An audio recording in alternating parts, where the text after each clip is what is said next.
bienvenue à ce deuxième épisode de l'Entrepreneur Artiste. Cette semaine, je reçois Atma de Atma Yoga. Ouais, et je reçois bien sûr notre invitée hebdomadaire, Stéphanie Bella de Persévère. La première question vient de Nancy de 7 ans des Plaines qui demande quelle est la signification de Persévère. Très bonne question, Nancy. Moi, je suis une personne qui adore les jeux de mots. Alors, Persévère, c'est un jeu de mots entre percer du verre et la persévérance. Je suis une survivante du cancer du sein. Alors voilà, le clin d'œil au ruban rose du cancer du sein. On a ici le P et le V de Persévère et le symbole du cœur. Eh bien, c'est parce que nos créations sont faites avec beaucoup d'amour et que quand on offre un cadeau, eh bien, ça vient du fond du cœur. Voilà la signification de Persévère.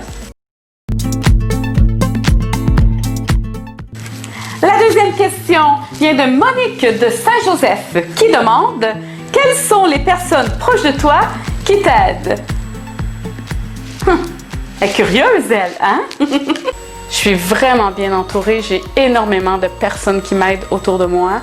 Évidemment, on ne met pas une entreprise sur pied tout seul. En débutant, bien sûr, les clients.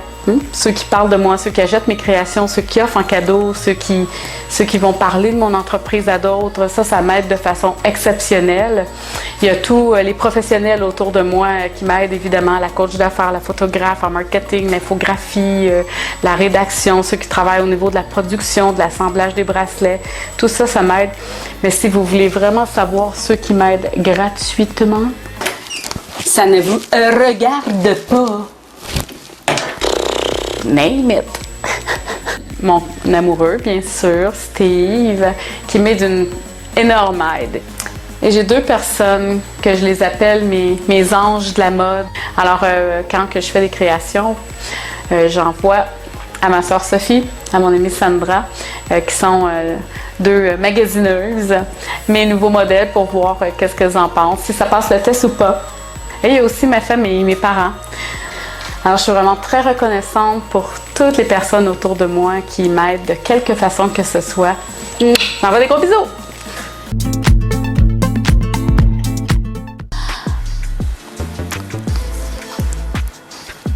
Ah, je suis vraiment pas prête pour le yoga. Et non, il ne faut pas nécessairement être souple pour faire du yoga, mais le yoga va améliorer notre souplesse et ce, quel que soit notre âge.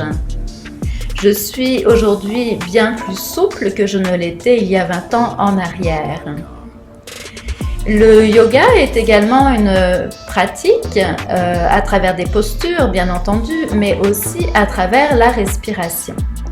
Et cette pratique nous amène à développer une attitude intérieure aussi de souplesse.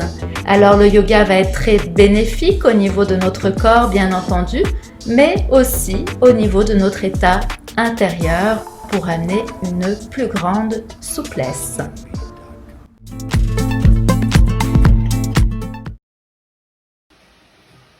Chérie.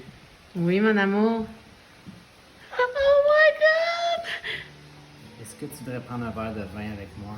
Mais ça! Mets-moi le rouge, mon amour.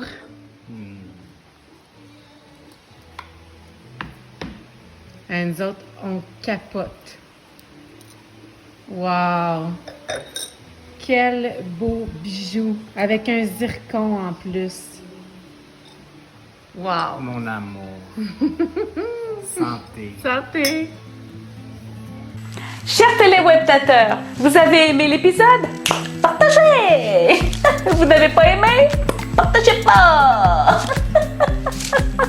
Mon nom est Stéphanie Abellano. Je vous dis bye bye! À la semaine prochaine! Mouah!